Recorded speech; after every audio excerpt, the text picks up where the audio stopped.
और ये आप लोगों की समर्थन पे ये तय होगा कि इस 31 मई को क्या लिगेसी के रूप में बनाया जा सकता है। आने वाले साल की भी बात कर रहा हूं। क्या इस प्रोग्राम को मेमोरियल लेक्चर के रूप में बदला जा सकता है। भाई, मेमोरियल लेक्चर होते हैं, नेहरू मेमोरियल लेक्चर सुना होगा आप लोग जो हायर एजुकेशन में है। और मेमोरियल लेक्चर जो है आपने Lohia memorial lecture, Ambedkar memorial lecture, अभी तक रामस्वरूप वर्मा मेमोरियल लेक्चर शायद नहीं हुआ। शिव कुमार जी, शायद नहीं हुआ। तो ये एक कोशिश होगी यहां से कि हम अपने नायक और एक्चुअल में जो समाजवाद है, उसके नायक के नाम पे हम एक दिन जो है रिजर्व करना चाहते हैं। और हम अपनी कमेटी के द्वारा अध्यक्ष संघ के राष्ट्रीय अध्यक्ष बैठे, मैं प्रस्तावित भी करवाऊंगा, अगर उनकी तरफ से अनुमति मिलेगी कि अर्जक ये मेमोरियल लेक्चर के रूप में हम इसे कन्वर्ट करें, तो ये हम सालाना कार्यक्रम करें। तो ये एक मुझे इंट्रोडक्शन करना था, तो ये मुझे बात रखनी थी। बाहर बुक स्टॉल भी लगी है, उसपे से अर्जक संघ का जो हम कोशिश किए जो हमारे पास उपलब्ध हो सका है, एक पॉकेट बना है अर्जक संघ के लिटरेचर का। सारी किताबें नहीं, लेकिन कुछ ठीक ठाक किताबें। रामस्वरूप वर्मा का समग्र अध्ययन भगवान स्वरूप कटियार साहब ने 2 वॉल्यूम पे जो है संगत प्रकाशन से निकला है, वो भी वहां पे रखा। गुलामगिरी रखी है महात्मा फूले की। फिर यार ललन यादव साहब की सच्ची रामायण है।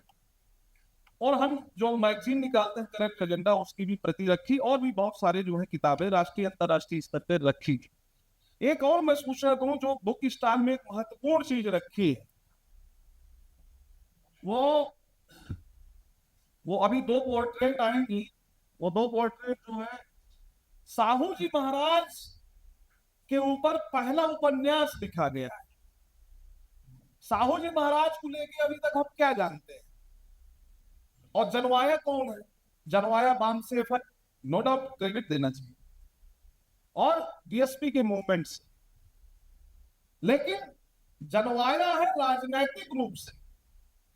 महान राजा थे, कुर्मी राजा थे, बहुत काम किया सामाजिक न्याय के लिए, और बहुत बड़ी जिम्मेदारी किया, बाबा साहब को पढ़ाया। यही जाने हैं।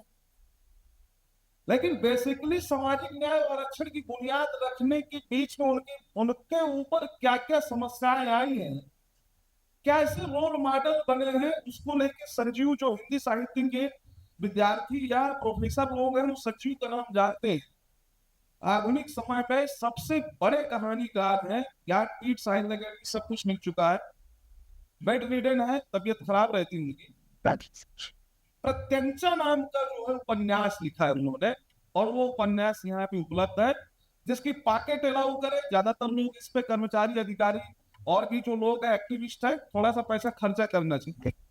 बेवजह पे हम लोग खर्च भी कर देते हैं, तो किताबों भी जरूर पैसा खर्च। प्रत्यंचा बहुत अच्छी जो है उपन्यास। उसमें राकेश पटेल जी, जो हमारे जेएनयू में सीनियर थे, इस समय आजकल यहाँ पे अपर आयुक्त है लखनऊ में, कमिश्नरेट में, तो उनके माध्यम से जो है वो किताब संजीव जी की आई हुई है, वो वहां पे रखी है।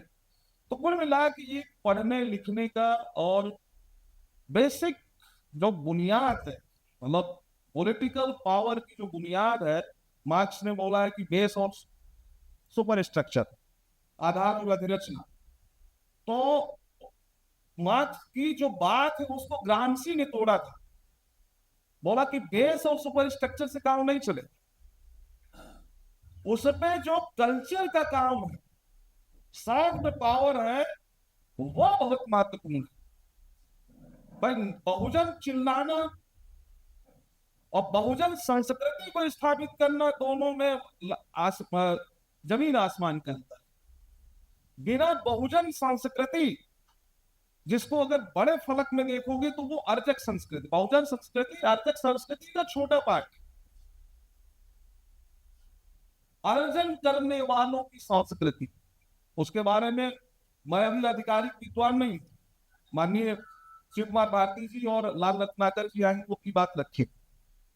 वहां जाने के बाद समझ में आया कि बेसिकली है क्या, मतलब what is the power, what is politics and what will the future of this nation. तो जेल में जाने का समय जब आपको मिलता है, थोड़ा आप अध्ययन भी करते हैं, दिन रात अध्ययन किया गया।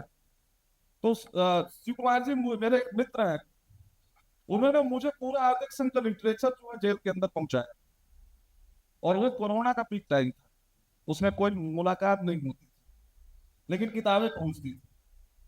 तो किताबों का अध्ययन किया, तब मुझे समझ में आ गया कि बेसिक जो रास्ता है, और वो north India, specially Uttar Pradesh, सबसे पहले हमें अपनी जमीन को समझने की जरूरत है। उत्तर प्रदेश में किसान, कारीगर, कामगार समुदाय की बेहतरी का रास्ता अर्जक संस्कृति के माध्यम से जाता है।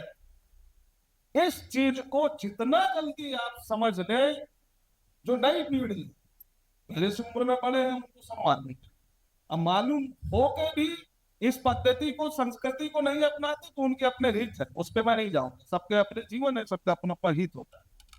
लेकिन नई पीढ़ी को मैं कहना चाहता हूं कि इसका हित आपका, अगर आप किसान कामगार समुदाय से हैं, तो अर्जक संस्कृति ही वो माध्यम है जिससे आप एक तो सबसे पहले भय मुक्त होंगे। अनजान शक्तियों का डर होता है, वो अनजान शक्तियों को अर्जक पद्धति खोल के रख देती है। दूसरा, सीधा आपकी जो सोच है वो क्लैरिटी हो जाएगी। तो यह कुछ बातें थी, मुझे क्लैरिटी के साथ रखनी थी। हम आज का जो प्रोग्राम करने जा रहे हैं उस पे हमारे वक्ता जो और अन्य वक्ता हैं वो आ गए हैं, कुछ चेन्नई से आ गए हैं, वो बीबीआईपी गेस्ट हाउस में पहुंच गए हैं। दिल्ली से चल के जो है डॉक्टर लाल रत्नाकर जी और विद्याभूषण रावत जी जो है यहाँ पे थोड़ी देर पे आएंगे। तो और इस बीच जो है एक और कार्यक्रम है, ये भी माननीय अध्यक्ष जी, हमने एक नायाब काम कोशिश किया है। एकल मंचन राम स्वरूप वर्मा जी के ऊपर आज यहाँ पे होगा। इसके लिए माता प्रसाद साहब जी, आप प्लीज यहाँ पे मंच पे आ जाइए, इनका सम्मान करिए कि इन्होंने राम स्वरूप वर्मा जी के राम स्वरूप वर्मा जी के जीवन पे इन्होंने एकल नाटक तैयार किया, और वो उसकी प्रस्तुति हम बीच में करवाएंगे, ठीक है। तो झांसी से चल के आए हैं, बड़े रंगकर्मी हैं, 15 घंटे लगातार रंगमंच किया है। आरिफ सैडोली जी, आप खड़े हो जाइए। आरिफ सैडोली जी झांसी से चल के आए हैं, गुठली मूवी आई थी, उसने मास्टर साहब का किरदार की। ये अपनी बात जो है रंग कर्म में किस तरीके से मानववाद जो है आता है। और जो 5 वक्ता है, भाई भाई मैं बात कर रहा हूं कि आल्हा को कैसे आप जानते हैं? रामचरितमानस पढ़ा हो या ना पढ़ा हो, चौपाई याद है ना? आल्हा, मैं बुंदेलखंड बांका जिला से हूँ सर, हमारी तरफ आल्हा याद रहता, वो पढ़े हो या ना पढ़े। पूर्व में, पूरब में जाओगे बिरहा, बिरहा के लिए कोई डिग्री की जरूरत नहीं। पश्चिम पश्चिम उत्तर प्रदेश या हरियाणा तरफ जाओगे, वहां रागनी चलती। ये लोक कल्चर है, फोक कल्चर। तो कल्चर में अगर ये चीज आ गई, तब तो सस्ता तो आपकी बात याद रखिए भाई, आपके दिमाग में तो वही चल रहा है, अपनी चीजें है नहीं तो कैसे पता चले। तो ये कोशिश की गई कि राम स्वरूप वर्मा जी के बारे में नाटक, अर्जक संघ के बारे में गीत तैयार हो, एकांकी तैयार हो, डॉक्यूमेंट्री बने। और आरिफ सैडोली जी ने आज हमसे वादा किया है कि अर्जक संघ पे हम एक लघु फिल्म का निर्माण करेंगे, तो आरिफ जी के लिए जोरदार तालियां। और ये सब बातें रखनी थी। 2-3 चीजें उसको ध्यान रखना है। मैं अभी महाराज सिंह भारती की एक बुकलेट अर्जक संघ क्यों मैं पढ़ रहा हूं। हमारी हमें जो चुनौती देना, वो गैर बराबरी को चुनौती देना, विचारधारा को देना। उन्होंने कहा कि हमारा दुश्मन ब्राह्मणवाद है, ब्राह्मण नहीं है। तो ये जो संस्कृति पैदा हुई, किसी को गाली दे के हम सोच रहे हैं हम अपना विस्तार कर रहे हैं तो हम मूर्खता का काम करते हैं। भाई आप अपनी बात करिए, आप अर्जक संघ की बात करिए, रामस्वरूप वर्मा की बात करिए, अर्जक संस्कृति की बात करिए, उनकी किताबों की बात करिए। किसी समाज को गाली दे के किसी किसी जो है किसी व्यक्ति विशेष या जाति विशेष को गाली देना काम नहीं। इस बात को अर्जक मैं बहुत छोटा सी बात है जो मैं समझ पाया हूँ। क्या दिक्कतें हुई अब उस पे से राष्ट्रीय अध्यक्ष जी का ये एक विषय भी है कि अर्जक संस्कृति भविष्य और चुनौतियां उस पे से बेहतर रखेंगे कि ऐसी क्या क्या दिक्कतें हुई कि जब अर्जक संघ उफान में था तो फिर कुछ लोगों के लिए सिमट क्यों गया और फिर से क्यों नई पीढ़ी इसको अडॉप्ट करना चाहती है। तो उसमें जो मुझे समझ में आया कि हमें अपनी बात रखनी, हमें जो उन्होंने लिख के गया उसकी बात करनी, किसी समाज को उकसा के किसी समाज को टारगेट करके अपनी बात नहीं रखी। शरद यादव एक बहुत अच्छी बात कहा करते थे कि राजनीति का काम या समाज नीति का काम होता है जोड़ना, और जोड़ने की भाषा, जोड़ने की संस्कृति आपको पैदा करना। तो बात वो रखना है जिससे हम अपने को जोड़े, और अगर दूसरा प्रभावित हो रहा है तो ये अच्छी बात, आपका कीमो बन रहा है। तो इस दायरे को थोड़ा सा ध्यान रखते हुए किसी समाज के प्रति कोई, सर मैं आपसे भी निवेदन करूंगा, किसी समाज के प्रति कोई गाली गलौज नहीं होगा। भाई संस्कृति का काम, संस्कृति जोड़ने का काम। आप ब्राह्मणवाद की आलोचना करिए